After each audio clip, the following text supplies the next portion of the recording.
Bu videoda doğanın kalbinde kamp yapan ve zıpkınla avladıklarını yiyen iki adamın macerasını seyredeceksiniz. Levrek avları, atıştırmalıklar, avlanan balıkların pişirilmesi ve bolca bilgi. Bazı aksiliklere rağmen yola devam etmek. Dönünce tetanoz yaptırırız. Ve emin olun çok daha fazlası. Akış başlıyor. Herkese merhabalar. Ne avlarsam onu yiyorum serisinde bu sefer de balık temalı bir bölüm geliyor. Yanımda 10 numara bir adam var. Bir şeyler avlamamız lazım abi. Ali abiyle birlikteyim. 2 gece 3 gün kamp yapacağız. Ne avlarsak onu yiyeceğiz. Şu an saat öğleden sonra 2.30 civarı. O yüzden hemen hiç vakit kaybetmeden dalışımızı gerçekleştireceğiz. Daha sonrasında da kamp ortamımızı hazırlayıp kampa geçeceğiz. İnşallah Yani yapacağız. aç Güzel bir meradayız. Aç kalmamamız lazım. Evet. Çok güzel bir yere geldik. Çok hızlı şekilde hazırlanıp hemen dalmamız ve şu karnımızı doyuracak kadar balığı avlamamız lazım. Hadi bakalım rast abi. gelsin. Eyvallah, sağ ol abi. Hocam buna da afiyet olsun.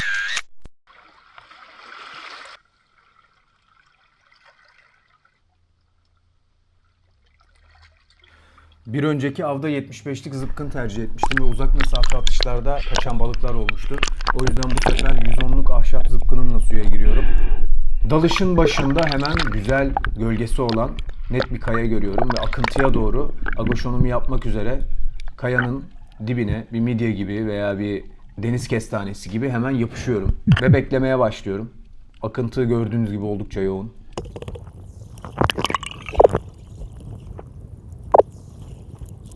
Birçok sokkan geçiyor ama sokkanlar bizim hedefimizde değil. Onlara bakmıyorum bile. Onlara atış yapmayı düşünmüyorum.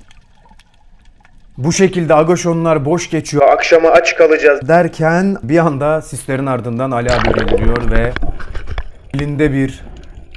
belinde bir levrek olmak üzere 2 levrekle günü kurtarıyor. Karnımızın doyacağının garantisi. Ama tabii insanoğlu doyar mı? Doymaz. Hemen yine yeni bir agoşon izliyoruz. Devam ediyoruz ava.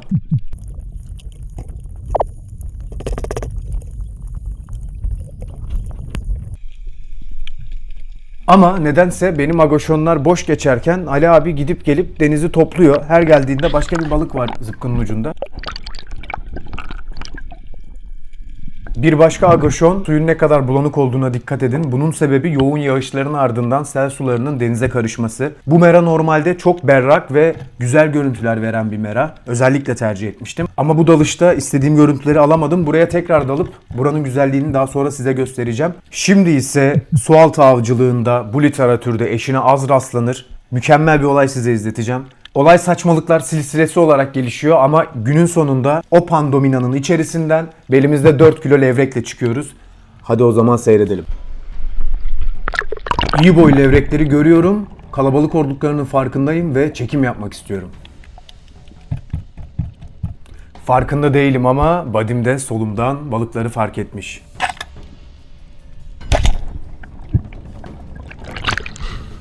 Levrek var.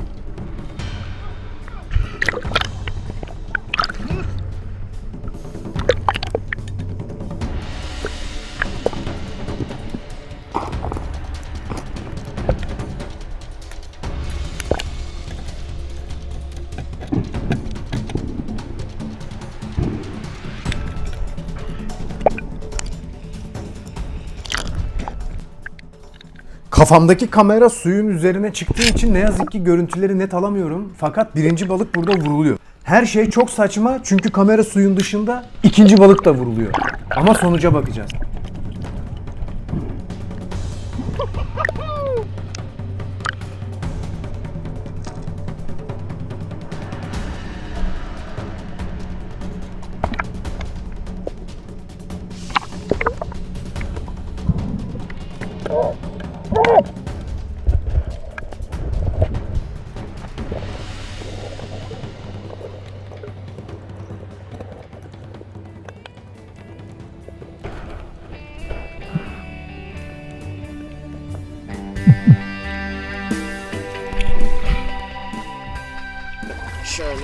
Şöyle. 3, 2, 1, hoppa. Ne avlarsak bugün onu yiyeceğiz dedik ama bugün sıkıntı avlamak değil, yemek olacak galiba. Bunu kim yiyecek böyle? Yok bu kadar. Bir saat aldık zaten. Bize şimdi bir atıştırmalık ayarla da bir şeyler yiyelim ya. Şimdi deniz kestaneleri konusunda size bilgi vermek istiyorum. Deniz kestanelerinin dişisi ve erkeği oluyor. Dişileri yumurta yapıyor ve bu yumurtalar tüketilebiliyor. Aslında tüketilen kısım hayvanın gonatları, yani üreme organları. Bir deniz kestanesinin içinde yıldız şeklinde dizilmiş 5 adet turuncu veya sarı lob bulunur. Hem dişi hem de erkek kestanelerin bu organları yenilebilir. Ancak genellikle dişilerin yumurtaları daha parlak ve renkli oldukları için tercih edilen makbul olanlardır. Erkek ve dişiyi ayırt etmenin de çok kolay bir yolu var. Erkekler sahnedeki gibi temizdir. Üzerinde bir şey yoktur. Ama dişiler kendi üzerine taş parçaları ve kırılmış midye kabuklarını ve buldukları ufak midye kabuğu parçalarını üzerlerinde toplarlar. Dişiler biraz takıp takıştırmayı severler diyebilirim. Olan, üstünde midye, yosun tanesi olanlar dişidir. Şimdi şu şekilde şöyle kenarlarını alalım. Evet, görüyorsunuz şu havyara oluyor. Şimdi bunları temizleyeceğiz. Sadece buraları yenecek. Şurada da çıkacak. Güzelce bir temizleyelim.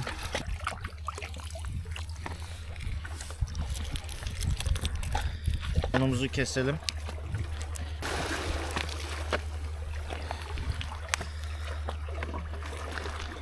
Bir iki dakika bekleyelim.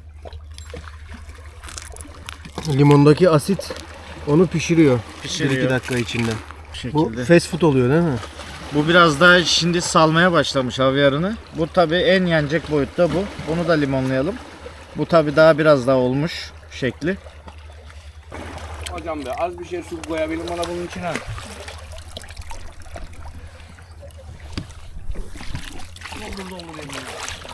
Eyvallah kardeşim. Ekstra limon da katabiliriz. Şu şekilde.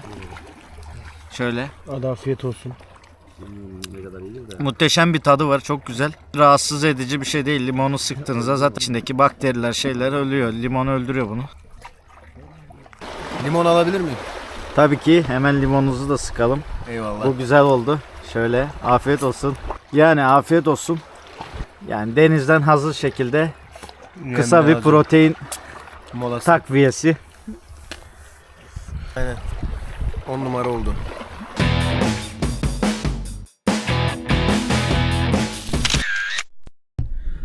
Şimdi dalışımızı yaptık. Çıktık. Şimdi kekliklere bak. Kekliklere bak. Aha. Yolun kenarında keklikler var.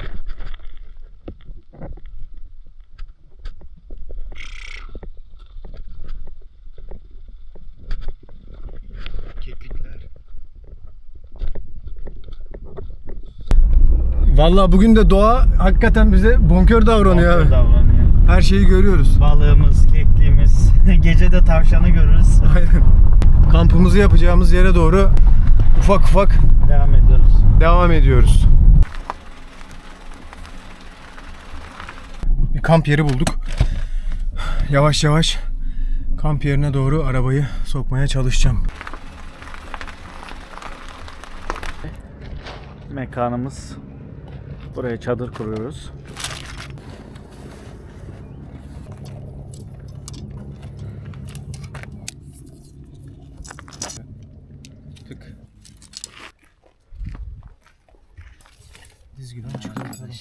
Evet, balık seçmemiz lazım şimdi.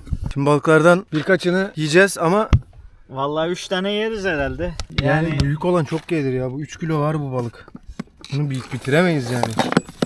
Şuna baksana abi. Kol gibi.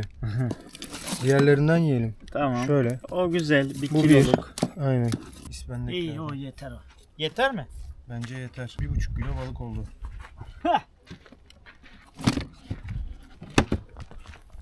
Bence yeter.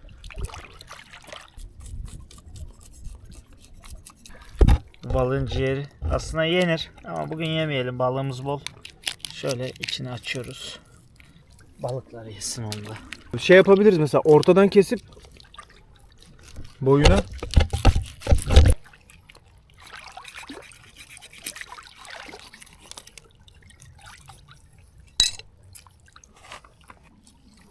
şu balığın ödü. Bu patladığı zaman balığın eti acı oluyor. Buraları da yeşil yeşil oluyor. Bazen balıkçıdan aldığınız balıkta bir acılık geliyor. İşte onun sebebi o ödün patlamış olması. Zaten et yeşil şeklinde olur. Et patladı mı sarartır eti. Şimdi ben söyleyeceğim. Of, çok güzel oldu lan. Nasıl gidiyor abi? Müthiş. Deniz kenarındayız. Oraya çadırı da kurduk. Balık da burada pişiyor. Valla bu saatten sonra her şey olur Cankat. Mis gibi.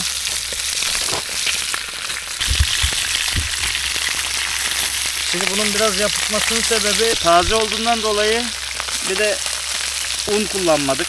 O da olacak o kadar. Balıklar oldu.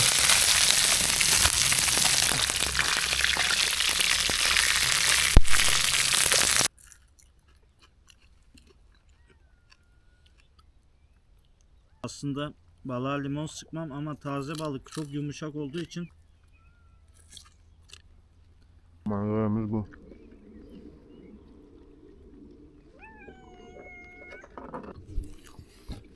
Geç başladık ama iyi toparladık. Ne diyorsun? Değil mi? kesinlikle. Levrekler bize Levrekler bugün yüzümüzü güldürdü. 3 kiloluk olan gerçekten bayağı güldürdü. bayağı güldürdü. İyi bir Kedileri av de oldu. gösterelim. Keyifli.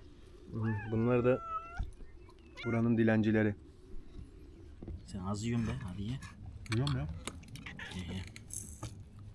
Gece oldu. Balığımızı yedik. Biraz dinlendik. Ortamımızı göstereyim. Denize karşı kamp yapıyoruz. Çok güzel bir ortam. Her şey Işığımızı da süper. ayarladık. Her şey Yer güzel. güzel, mekan güzel, insanlar güzel. Çok güzel, her şey güzel. Balığı da buzluğun içine yatırdık. Evet. O zaman ilerleyen saatlerde tekrar görüşürüz.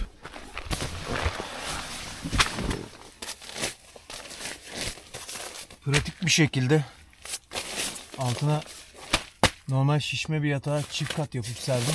Üzerine de uyku tulumu gayet yeterli. Bu hava sıcaklığında uyumak için. Akşam burada yatacağım. Günaydın. Çok da konforlu olduğunu iddia edemeyeceğim bir uyku oldu. Şöyle görünüyorsa akşam yağan çiğ hala duruyor. Kendi ampul. Bu güzel bir şey. Bundan çok memnun kaldım. Sabah oldu, güneş çıktı. Abi günaydın. Güzel bir gece diyemeyeceğim. Şimdi bugün başka bir rotaya gidiyoruz. Yeni maceralara yelken açıyoruz.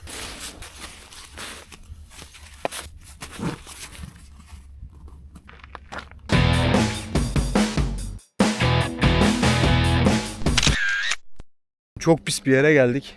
Araba gitmiyor. Yaklaşık 1 kilometre gideceğimiz yere kadar yürümemiz lazım. Giyineceğiz. Yani dalış elbiselerini giyeceğiz. 1 kilometre kadar yürüyeceğiz. Maceraya devam. Etrafı da şöyle göstereyim. Şu an herhalde yaklaşık 5-6 kilometre etrafımızda herhangi bir yapılaşma yok. Umarız güzel, büyük, iri böyle parça balıklar alabiliriz.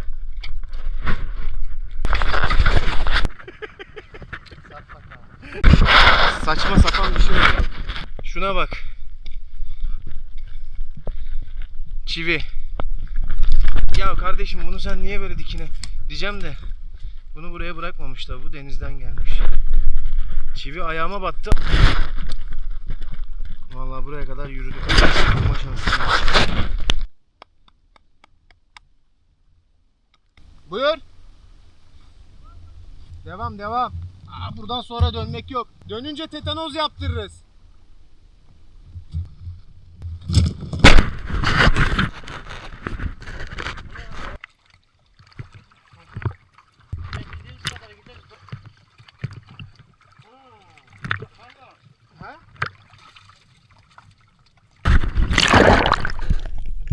Yeniden dalışa başlıyoruz. İlk agaşonumda uzaktan levreklerin geçtiğini görüyorum. Şu an siz burada bulanık diye göremiyorsunuz ama ben fark ettim. Kafamı çıkarır çıkarmaz bir çift angıt kazı üzerimden geçiyor ve hemen dönüp body'me bunun bilgisini veriyorum. Levrekler var, kiloluk sürü. Agoşon yaparak gidelim. O da sağ olsun beni kırmıyor. Hemen 2 dakika sonra elinde bir tane levrekle geri geliyor. Ardından hemen benim agoşonuma geçiyoruz. Aşağıya iniyorum. Güzel iri bir taşın arkasına, gölgesine sığınıyorum ve beklemeye başlıyorum. Derken kiloluk bir levrek önümden resmi geçit yapıyor. Ardından biraz daha bekleyince benim adamım geliyor.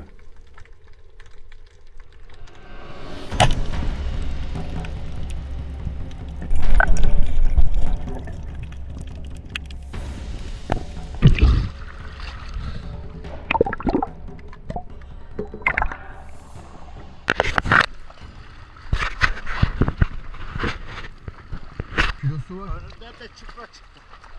Valla. Hadi onu attı. Bravo, uzak tut. Sana diyor balık var buralarda.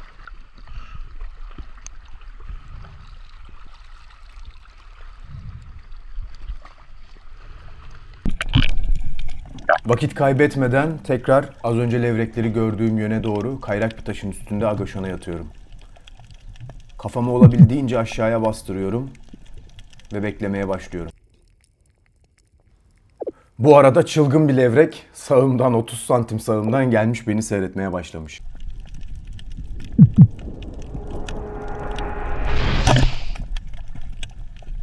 Tabi bu sefer biraz daha hazırlıklı olduğum için kesin bir atışta işi bitiriyorum.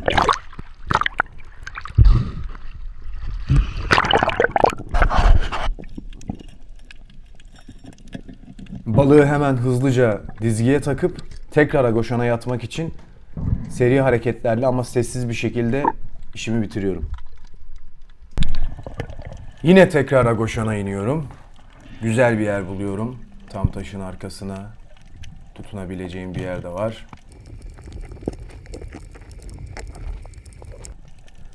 İlk olarak sağımdan iri boy diyebileceğimiz bir levrek geçiyor ama zıpkın sağ elimde olduğu için dönemiyorum. Daha sonra karşımdan levrekler geliyor. Atış şansı vermiyor.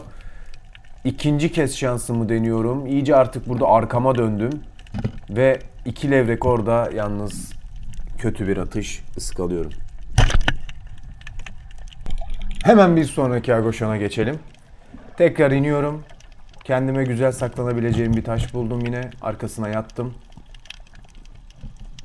Uzak mesafeden başarılı bir atış seyredeceğiz şimdi.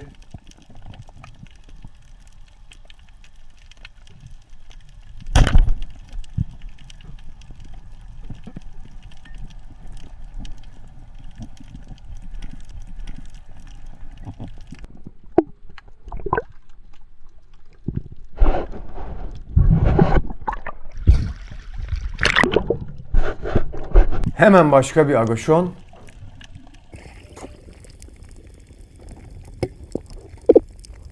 Levrek bir görünüp hemen kayboluyor. Tekrar gelmesi için bekliyorum.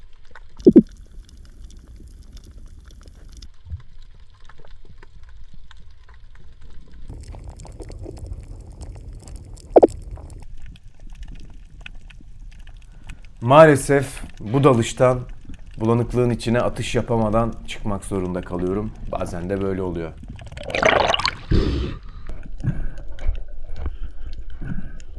Üç levreyi aldıktan sonra Allah bereket versin deyip buluşma noktasına doğru ilerliyoruz ve Badim'le bir araya geliyoruz.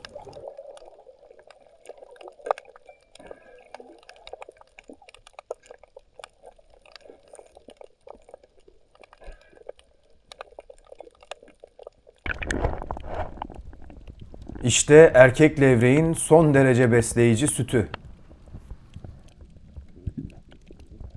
Yorucu bir dalışın ardından besin takviyesi yani ara öğününü almak için Ali abi kolları sıvıyor. Levrek sütü.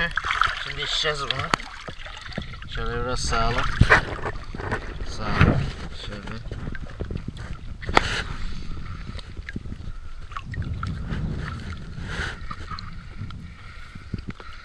Çok faydalı. Afiyet olsun. Deniz sıyarı daha önce görmemiş olanlar için bu şekilde bir canlı. Bunun 2 formu var. Birisi bu şekilde koyu renkli oluyor. Diğeri daha açık renkli oluyor. Bu koyu renkli olanı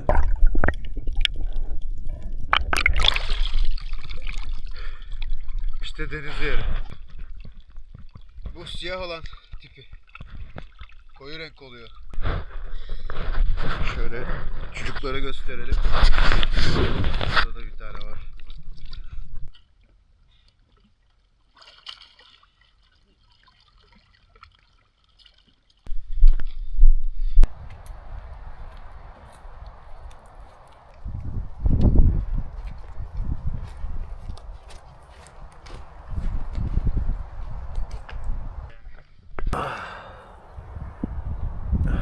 Bugünün dalış özetiyle beraberiz. Dünyanın en güzel yeri diyordun ya biraz önce. Gerçekten ortam güzel. Balıklar da güzel. Öyle demiyordun ama. Dünyanın en güzel yeri burası diyordun.